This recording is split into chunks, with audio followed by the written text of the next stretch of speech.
Yeah, you can start.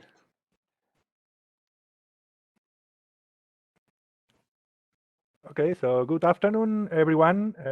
Considering it's afternoon, I think it deserves a stronger thank you for your participation and joining this webinar, where we are going to go through all the functionalities that we are offering in services.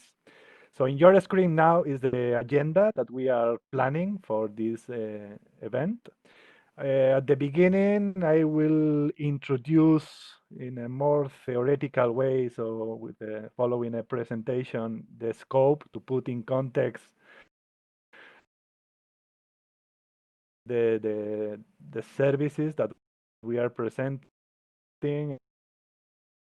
and the different tools, and a little bit that and how we manage things internally. Then there will be a more hands-on experience presented by my colleague Edward, and he will explain how to create a toolbox, how to use the toolbox editor that we offer in order to create your own applications.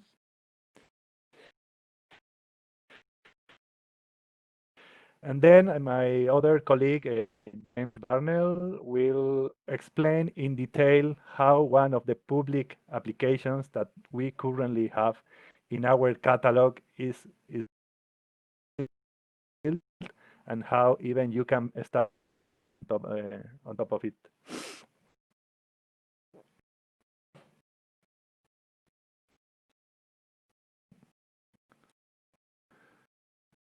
So I will be, my other colleague, Jonathan Viabati, will be also supporting me in case you have any more technical question.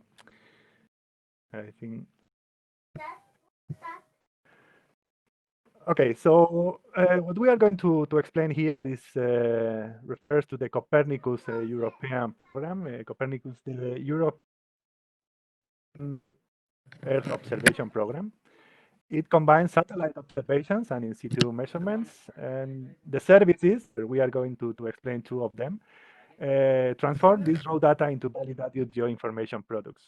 So ECMWF, so is the entrusted entity implementing two of these services, the climate change and the atmosphere monitoring one. In here, we are more focused in the climate change, as the infrastructure that we are going to present, the so-called climate data store, was the origin, and later on was adapted for the atmosphere monitoring.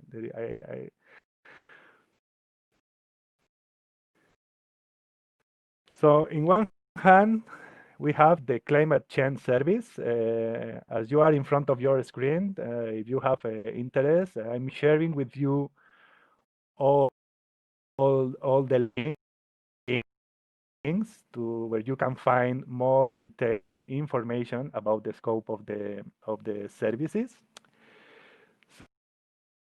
So the C3S provide this information to increase the knowledge base to support adaptation and mitigation policies, providing access to past, present, and future climate in terms of observation, seasonal, model simulation, so different kind of data. The other service that we are mentioning here is the atmosphere monitoring service, so-called CAMS. And CAMS provide consistent and quality control information related to air pollution, solar energy, or greenhouse gases, or climate forcing. You also have the link in case you are interested in accessing more information. During the whole presentation, I will be sharing these links. So it will be fantastic if you can, during the webinar, if you visit these links in a way that you can see what is behind. So what we are going to explain in here is one of the core components supporting these services, which is the so-called data store. So we have at the beginning, we had the climate data store, which has been adopted now for the atmosphere data store. These data stores are online, open, and free services, and they both share the same architectural components. These are distributed systems, so provide access to different data sources. And they also have this, which is what is the component that is going to be did by my other colleagues, which allow you to build application maps and graphs to do some interaction on top of the data. There is also an interesting functionality, which is the evaluation and quality control that applies for all the catalog products in order to guarantee the quality of the things that we offer. Here you have access to the two data stores. The registration is independent for the two of them, so I will encourage you to go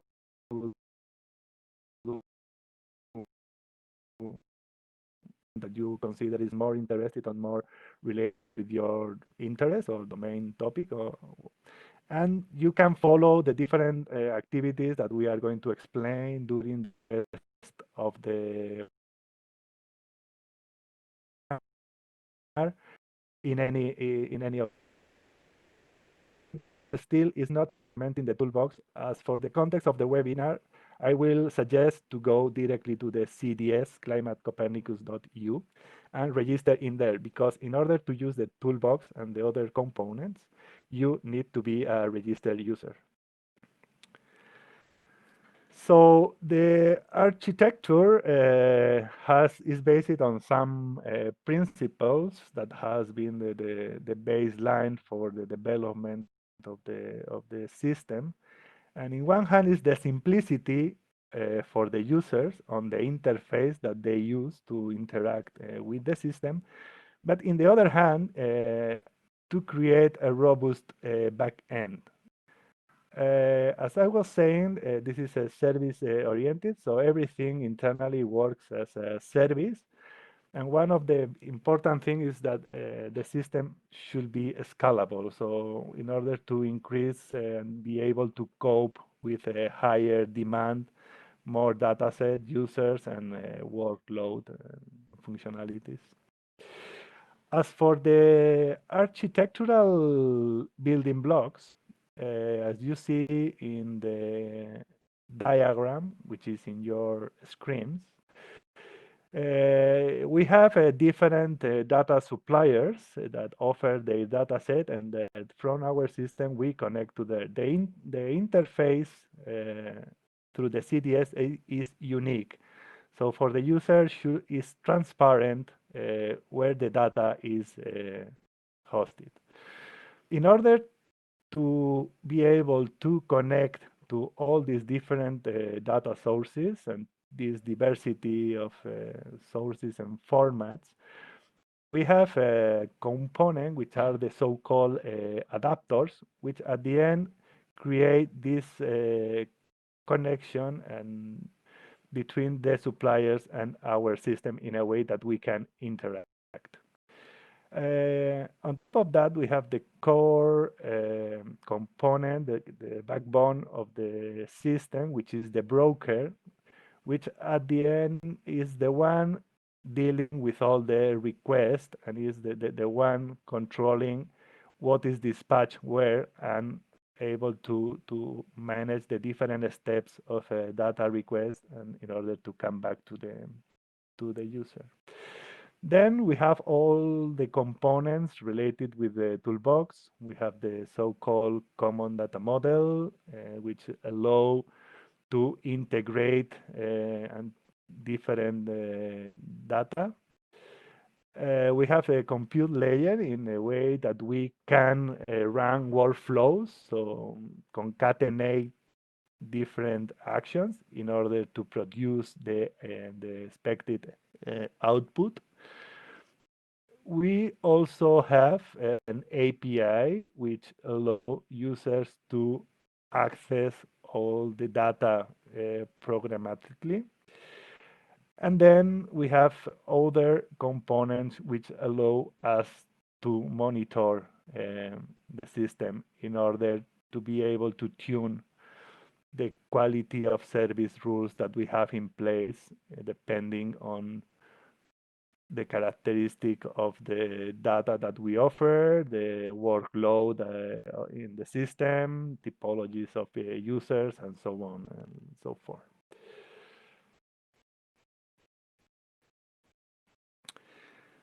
So the content here is what we put it in place.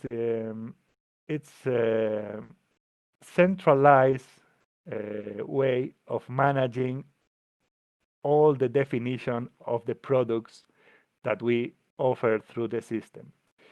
In this way, we are flexible in order to create or to interoperate with different systems. So we are able to adapt the metadata for different purposes. And for this, it was very important at the beginning of the system to define clear and sorry, clear and well defined naming conventions, the use of the standard templates and formats, and also registries and thesaurus. So with this central core of files that we put in place per each different entrance in the catalog, we, for example, we populate a geo network that we use in order to offer our catalog to the external world. So in a way that can be harvested, for example, for the Geos portal. So now all our catalog is available also in Geos. All the metadata is checked and is Inspire compliant. We also interact with the dataset in order to create all the DOI, so we are able to adapt to their metadata requirements to register our products. And we also interact with the Google data search with this structured data.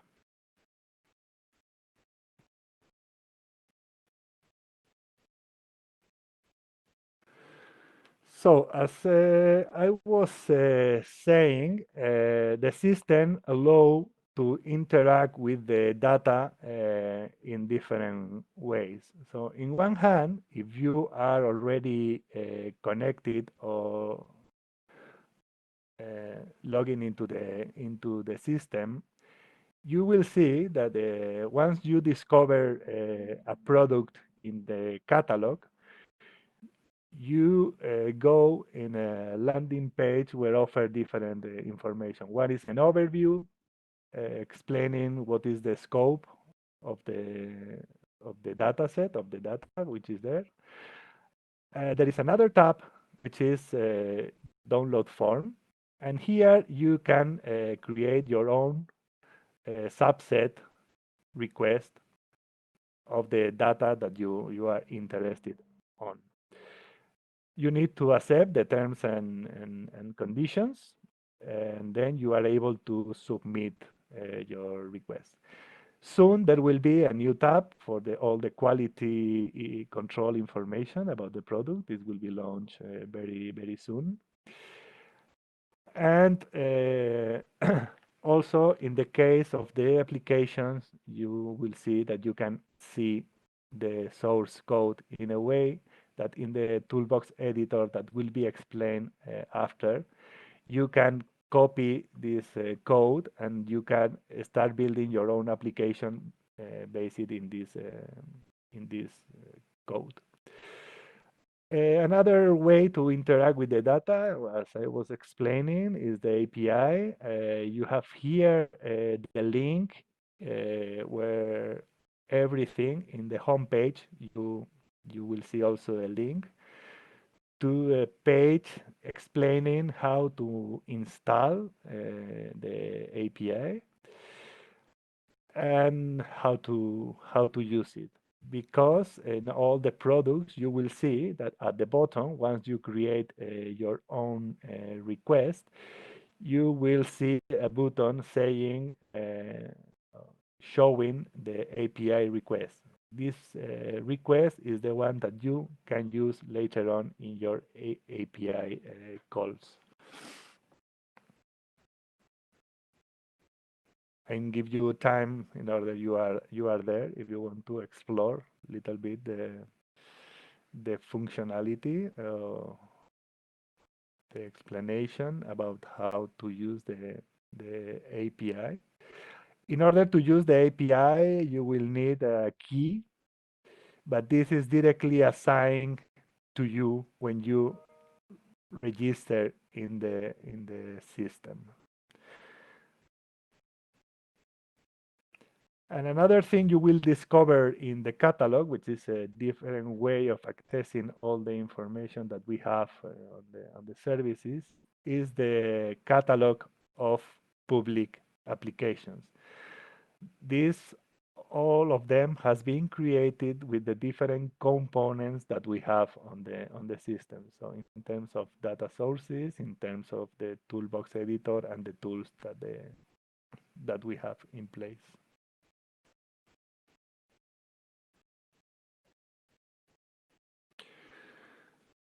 So all these services are operational. They are continuously evolving. So there is a dedicated team working on creating or including new products and new applications, and in evolving the functionalities of the system. We also, as I was mentioning before, we also monitor the system, because there are plenty of things that need to be tuned in order to optimize the performance and the system. And an important thing also is that there is a dedicated user support team that you can get in touch with at any time. In different parts of the system, you will see links in order to contact with them, the email address or the feedback or so on. And there is a team, and they will come back to you answering your question. And it's also the forum. So in the forum, we share all the latest news on the system, new data set which are published, better things to explanations about how to use things. So different things. So I would recommend you to visit the forum in order to get more information and more updated information about the system. All the infrastructure is hosted in a on-premises private cloud dedicated to support these services. And our goals are the diversity, the interoperability, of course, the scalability, the simplicity, the consistency, and so on, so forth. So just some numbers. You will have access to this information in the link that you have in there. So you will see there is a tweet where we used to share all the latest updates on the system, but you can also have real-time information about the status of what is happening in the system. So in terms of number of users, number of running users, how many users are queued, how many requests do we have, and an historical record in terms of volume and number of requests. There is also on top, you will see that there is a statistic, which is this page, but there are also other links like queues and limits and priorities. And these provide you with information about what is the status of the system in order for users to know what is happening with their request.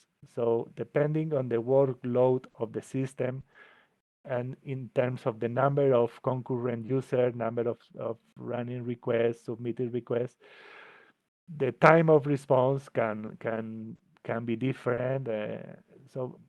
But the idea of these pages is to show you or to have a window to see what is happening with your request and what is the status of the system. So you can visit these pages, even if you are logging or if you are not logging as a user. If you are logging, you will see your own request compared with the others. If not, you will see the overall status of the things. Some numbers, we have more than 45,000 registered users for many different countries. We process a huge number of requests per day, and we deliver an average of 40 terabytes per day.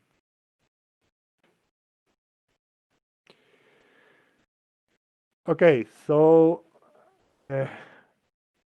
this is my presentation. I think if you have some questions about this, if they are related more with the Toolbox editor, in case you are already playing with it, this is what will be explained now by my colleague Edward.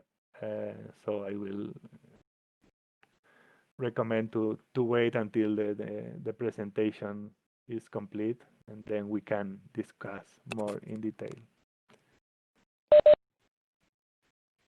Angel, there is a question on the chat box from Asta Oladottir. Do you think it's a good idea for the national STIs to harvest your metadata catalogs and thereby make the data more visible? Yeah, I think it's the reason why we are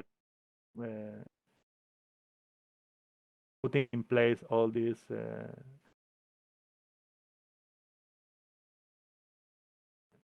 and in the context of this webinar, Inspire, and because it's our idea to promote as maximum the access to this data and the content of these services. So for sure, the answer for sure is yes.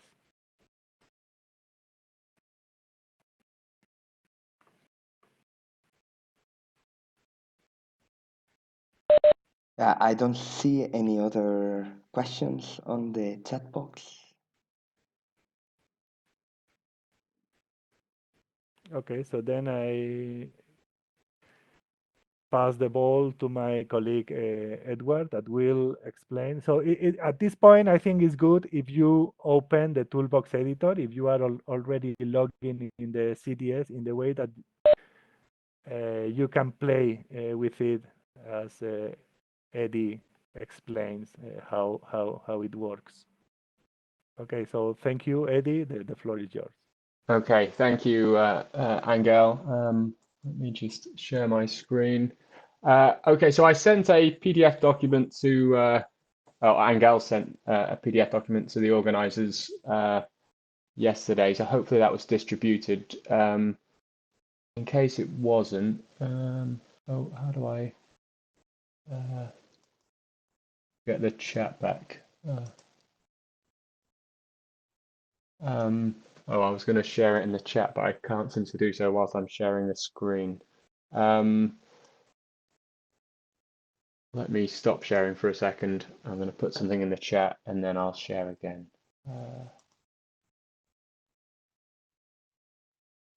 Oh, I'm not allowed to share a document in the chat anyway. Okay, so there was a PDF document distributed, hopefully. If you've not got it, we can distribute it after the presentation.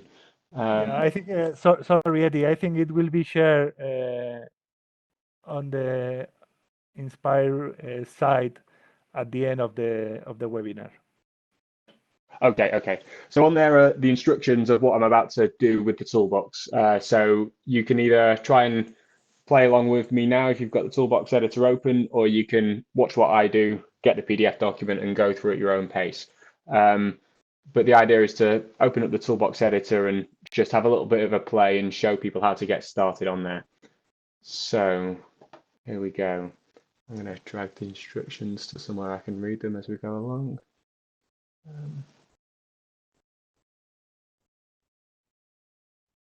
So you go into the toolbox editor, and when you open the toolbox editor and you're logged in, you will it will open up this page that you see now, and in the left-hand panel is an area called Your Workspace. This is where all your what we call workflows or scripts that you make will be stored. They'll stay here and you can log on to any machine anywhere in the world and you can access all your workflows. They're all stored in with a Git repositories and a version control, so you can revert to past versions if you make a big mess of it as you're working on it and keep things going, and go back to a functional version. We also have a list of examples here, which just sort of do some very simple applications that you can look at, copy, and proceed from there and creating your own applications. And that's what we're going to do today. We're going to start off with the plot map example and develop it to something a little bit more interesting.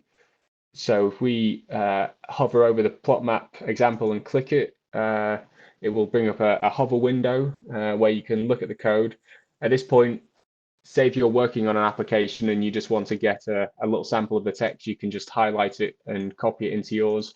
But what we're going to do is we're going to load the entire application by clicking the load button at the bottom. And at this point, it's just loaded. It's being run in the example, what we call realm. And you can see the functionality here that it's getting some data and it's plotting it as a global map. And you can see that there's a drop-down box to pick one of five variables to plot on this map. At the moment, we can't edit it. Like I say, it's in the examples realm. It's a read-only application. So we're going to click the copy button. When we click this, you will see that it goes into your workspace and it's been given the standard name of 02 plot map. What we're going to do is we're going to rename this. And we're going to call it my second workflow. Okay, so I'm going to give you a little bit of a quick tour of the contents of this page, of this workflow, sorry. So we see the very first line is we import our Toolbox module. This is a module that contains a series of functions and tools which are designed for working on remote objects. The back end of the Toolbox is all based around remote objects, so it's important that you use these tools and services. Because although when we load the data into the toolbox, it looks like an X-array data array, it's not really. It's just our system can read remote objects as X-array data arrays. We then define our application on line 13 here, and you can see we've given it a title and we're saying it's an application. There are other options for this. You can also define a child application, which is a bit more technical, and maybe James will touch on that in his demonstration later. We then define an input drop-down box, which is the variable that we looked at before, and you can see that that takes the values from the dictionary defined at the top here, variables. We also define an output widget, which is the figure. This is a static figure, and it's the widget that contains the plots here.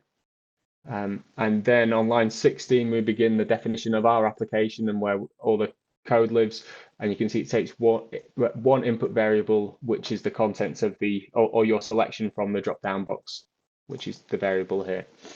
The contents of the application at the moment is just a simple retrieve function. You can see it's using our CT catalog retrieve function. So it's going to our catalog, it's searching for the reanalysis ERA5 single levels. It chooses the variable that you've selected as an input, and it takes a sample from the 15th of August 2010 at midday. We then move on and we create a plot, a title, and then plot the figure, and we return the figure into our output widget. The first development we're going to do on this one is we're going to go from reading in a single time slice to reading in a whole day of data, and then calculating the average and plot the average of the data, average of the day instead of just the single time slice. So what I'm going to do is create a list of time slices, which will be basically from 0000 all the way to 2300. You all get to watch me code in real time.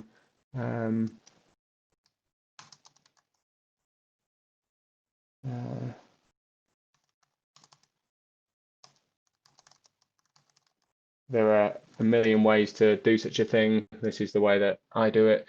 But this creates a list of times, and we're going to then replace this single time entry in the retrieve with the list we've provided it. So once we do this retrieve, it's not going to be one time slice, it's going to be 24.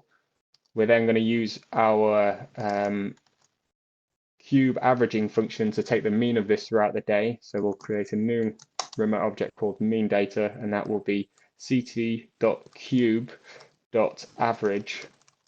And then we put the data that we've just retrieved into that, and we'll say we're going to take the average along the time dimension.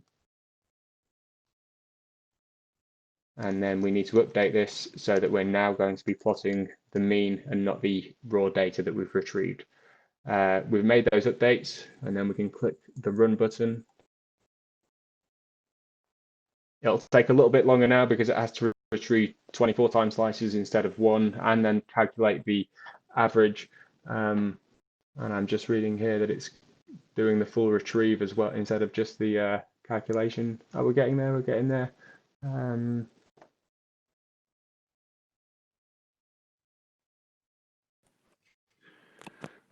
Sorry, Eddie. I think it's worth to mention here that all the requests that you can use in here are available when you do your form request.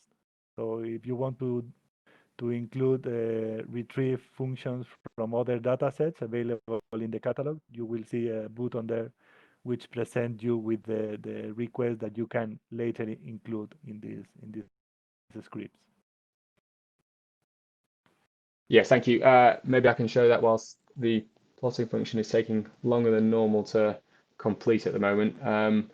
Maybe everybody's running the same script at the same time. But if we show you an example, just as I say that, it completes. So here we go. We've plotted the average for the whole day of 15th of August 2010 instead of just a 12 o'clock time slot. We could do the same. We could click through the variables and do the same again. Before I show you what Angel was talking about, I'll carry on with our development of this application. So the next step I want to show you is here we just have a very simple static figure. We also have some interactive maps that you can plot with. So we're going to change the output widget to a live map. And then instead of plotting it with the geomap function, we're going to comment that out, and we're going to say that the figure we want to return is a ct.livemap.plot, and we're going to put that mean data straight in there. And I've missed out the equals sign. And we'll run the same thing again. And this time, instead of putting the data onto a static map, it will return a really nice interactive map that you can navigate in the same way you would a Google Maps interactive map. It's also possible to put in, like I mentioned before, child app. So if you clicked on this map at a certain location, you could make it pop up with some interesting functionality. For example, create a time series at that point. Or, but like I say, James will go into more detail about those functionalities in his talk. And as I said before, it's possible to keep track of your workflow, so you can revert to previous versions should you make a mistake. So I'll just save this version of the application. You can also give a tag so it's easier to navigate your previous versions. So here I'll say live map demonstration.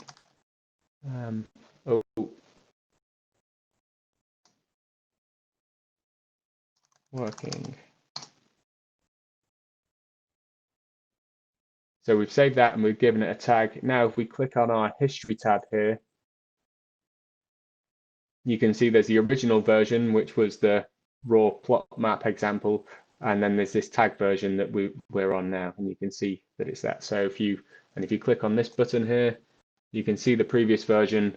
And should you need to restore, you just click on the green button there and it will restore it to the original version. And also on this page, which you may find useful, is the documentation tab on the left-hand panel next to your applications.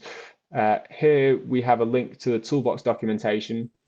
This is a much more detailed documentation and has some really good tutorials and intros, much more detailed than this 20-minute example I'm trying to go through at the moment. But if you want to get busy with the Toolbox, I really recommend coming here and working through some of the tutorials and how-to guides. This documentation was released within the last month, but in May. But it's really handy, and we're really glad it's there. And we also have the API reference, which is a much more technical description of all the services that we have in the Toolbox module, so that you can look at the details of everything and the exact syntax that you need to use when using our services. You can actually access the API reference directly using these drop-down boxes and by searching for the function you need in the search bar at the top. But just to go back to what Angel mentioned, if we go to the catalog of data, and we'll look at the ERA 5 because that's what we were demonstrating before, we'll take the monthly averaged on pressure levels. You go to the download data form, you fill in the form for the data that you want. I'm just clicking on some random things here. And then once you get to the bottom, you can see there's show API request, which is for using the APIs, which was described before, and show toolbox request. So here you can just copy and paste this chunk of code, whack that into your workflow, and oh, that might cause a problem because it's just oh no, we can put times in there and run the workflow, and it should do exactly the same thing again. Although I did that very quickly, so there might be I might have copied the wrong data. Anyway, that was a simple demonstration of how you can open up Toolbox. It's done something, but it's not done something correctly. We'll forget that last step. But that was a fly-through example of how you can open up the Toolbox editor and produce a really nice interactive map with just one or two changes from the example scripts that are there for you to use. And I suppose at that point, I'll take any questions.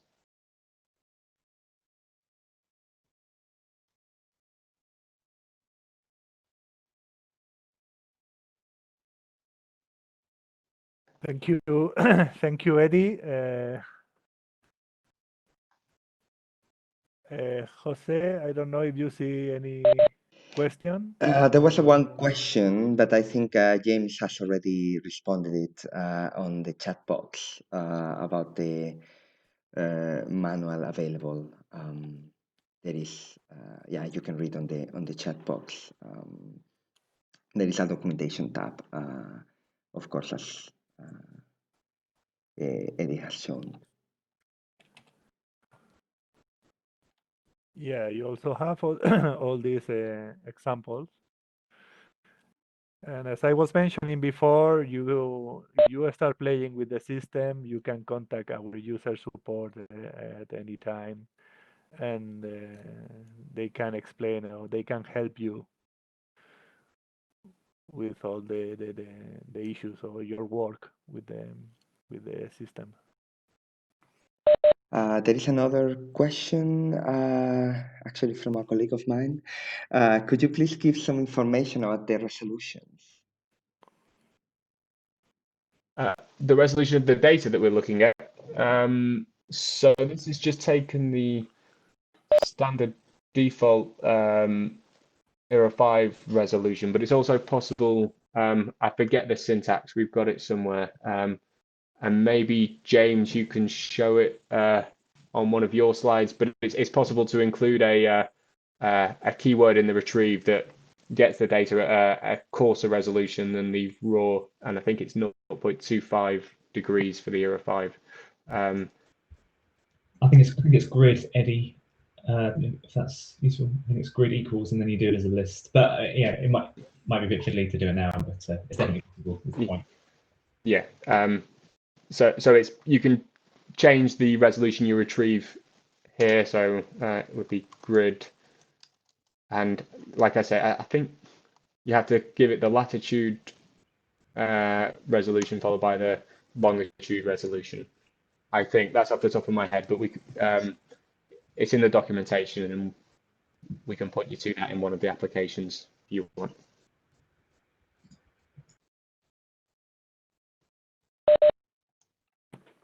There is also per each different product. If you go to the entrance in the catalog, in the overview, there is more information about the data itself, and also in the forum you can find more detailed information about different data set and how to interact with them. So all these links that I was presenting at the beginning can be used to get more information about this. So the syntax which we tried, it was correct. The first one I did was we reduced the resolution to 3 degrees, so it went through really quickly. I've just done one at 0.1 degrees, and it will work, but it'll take much longer to do all the calculations. So it may not be the best example to show live.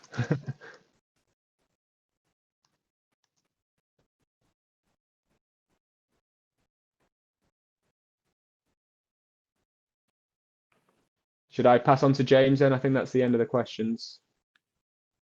If there are yes, there are no other questions. Sorry, on the chat box. Okay, cool. I'll try and take over with the screen share. Let's just give this another go.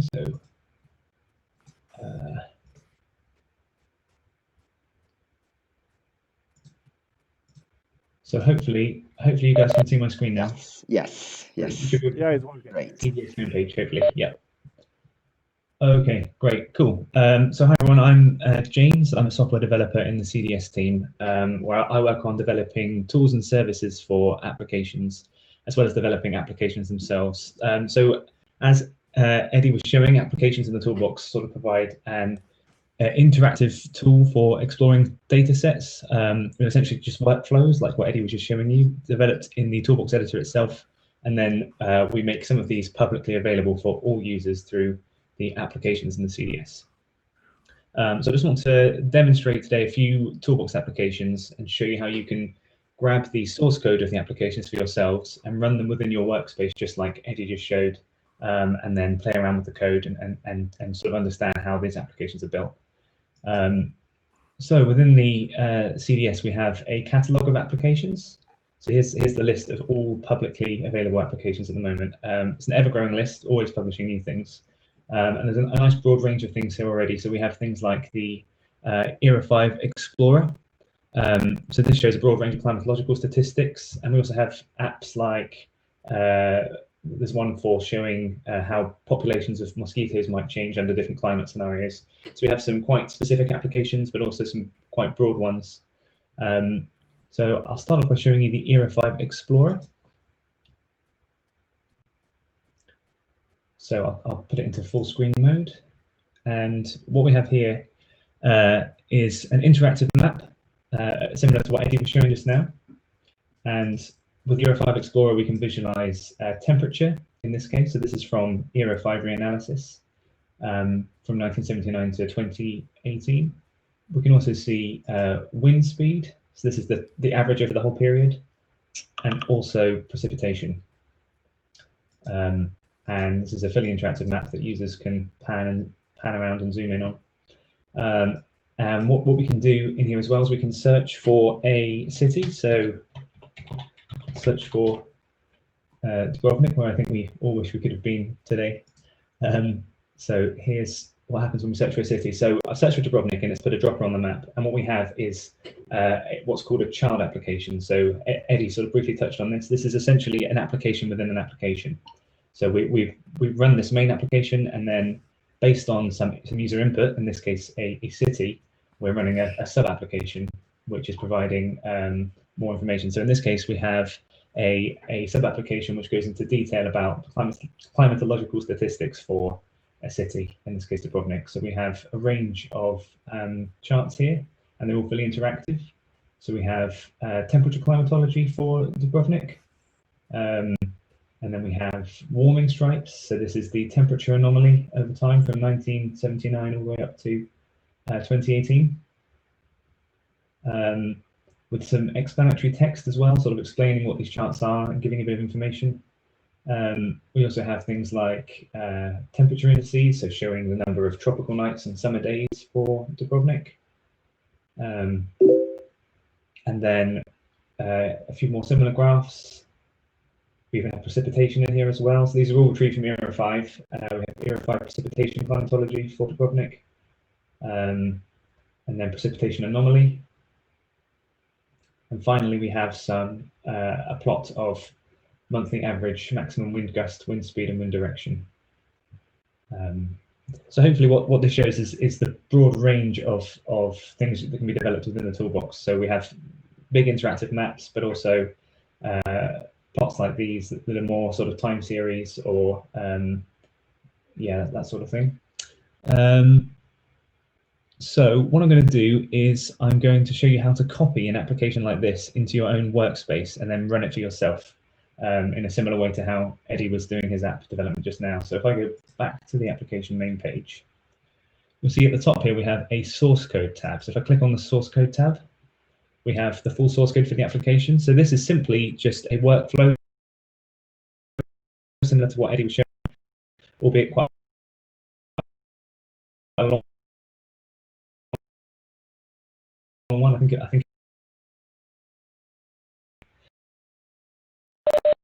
James, Hello. you are losing your sound, so maybe it's something with your microphone.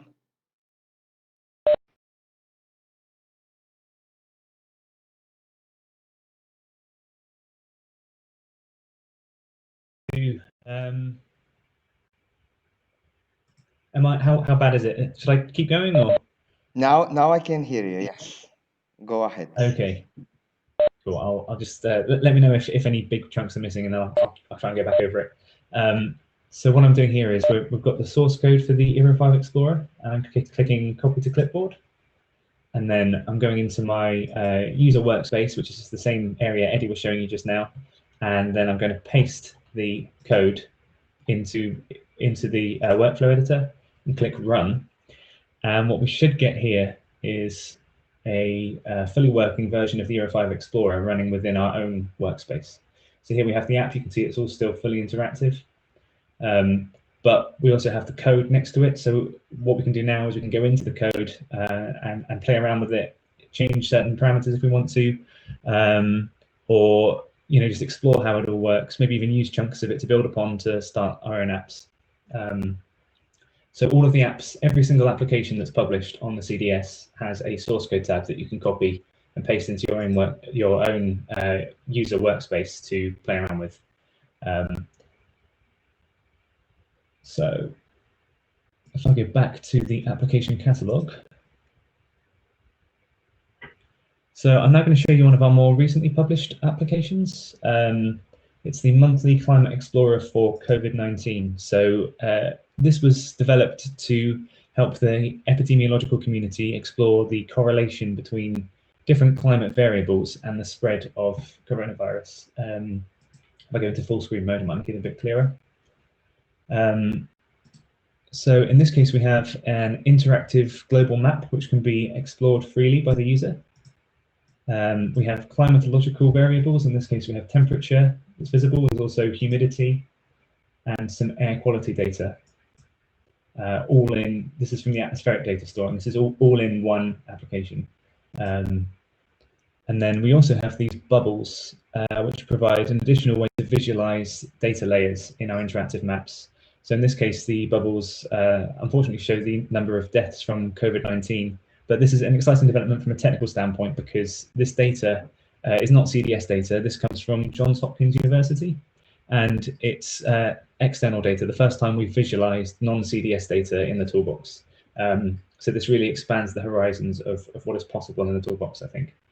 So you can see here, you might have seen just then I clicked on the UK, so we can click on different countries and we get a breakdown of that country.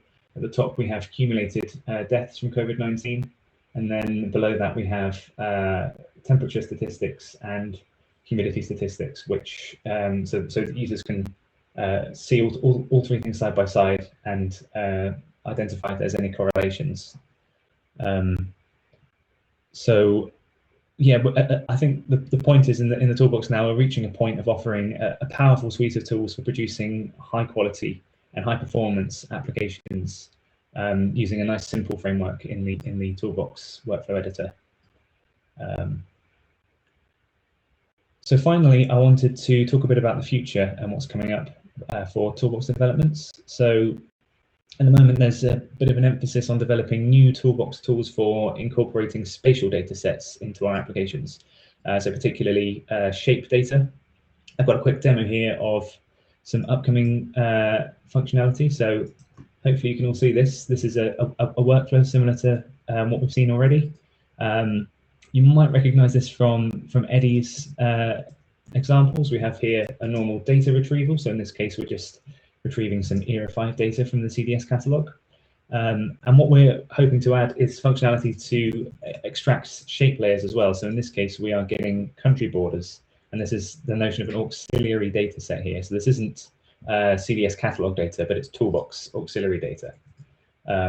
So what I'm doing is I'm getting the ERA 5 data from the catalog, and then I'm getting these borders loaded into the toolbox, and then masking the ERA 5 temperature data using the borders, and then calculating the averages. And if I run that, we should be able to get spatially aggregated data averaged on all of the countries in the world, I think in this case. So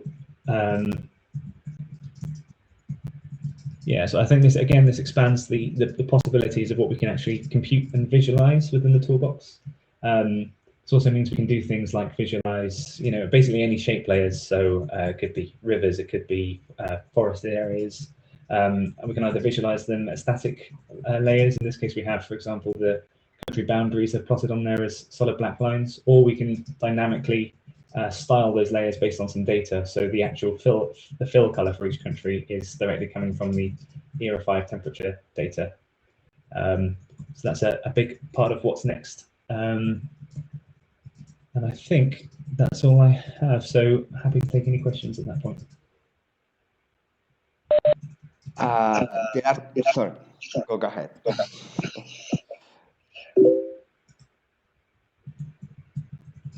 Okay, there are several questions in the chat box, actually. Do you want to go through them, Angel? Sure. Okay, so we have, is it possible to publish the applications on your own web page, or do they always have to be run from your workspace when logged onto the system? So essentially with applications that are developed on the toolbox, once they are published, so those are the applications that appear within the CDS applications catalog, they can then be embedded into other web pages. So if an application is developed and then someone wants to put that on their own page, that is possible. But they do have to be published first. I'm not sure if we yet have a policy for how best to roll that out for lots of users, but that could be on the horizon. But yes, definitely possible. We then have, are there any options for integration of GIS tools within the applications, e.g. to run spatial analysis on data sets? So we can do spatial analysis on data sets using the tools in the toolbox. There are, so as you saw just then, there was I was taking the shape data and then I was calculating averages based on the shape data and then plotting those. Yeah, there's various different kinds of spatial analysis you can do. You can either do it restricted to shapes, or you can do it restricted to certain long bounds. But there's lots of choice, lots of different ways you can do spatial analysis. A lot of that's already implemented in the toolbox. Pretty worth just going and playing around and seeing what's there. And then another question on, is it possible to work with your own auxiliary data sets? Not at the moment, no. So initially we have, what we've done is we've implemented a geo server on the CDS. So we have one store of auxiliary data that we are adding things to. I think in terms of allowing users to work with their own auxiliary data sets, it's something that would be quite nice. We're not sure how it works from a governance perspective. I think we need to sort of investigate further whether it would be possible for just in terms of publishing stuff that people have put up themselves and that we don't know anything about. But that's definitely something we'd like to do. Initially, we're not able to do that, but it's definitely something that we're looking into. I hope that answers your questions.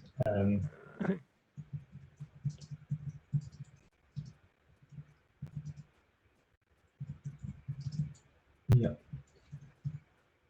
Yeah, I don't see any other question on the chat box so far. Okay. Okay. Well, thank you very much. Okay, so thank you, James. So I think that's all. This is an overall picture of what is offered and what we are planning to do in the coming future on the services. However, we are user-driven. We use a user-driven approach.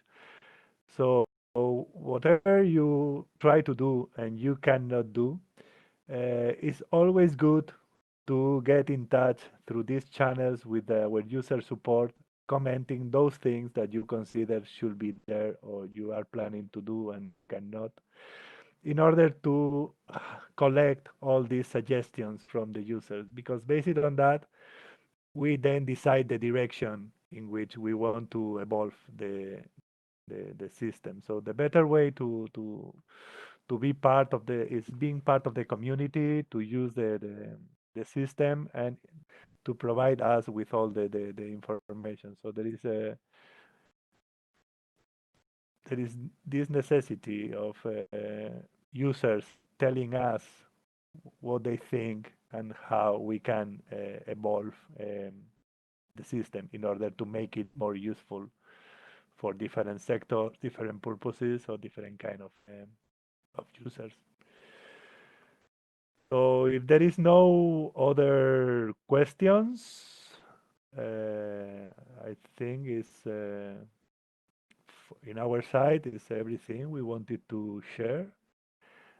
Thank you very much for your interest and your participations.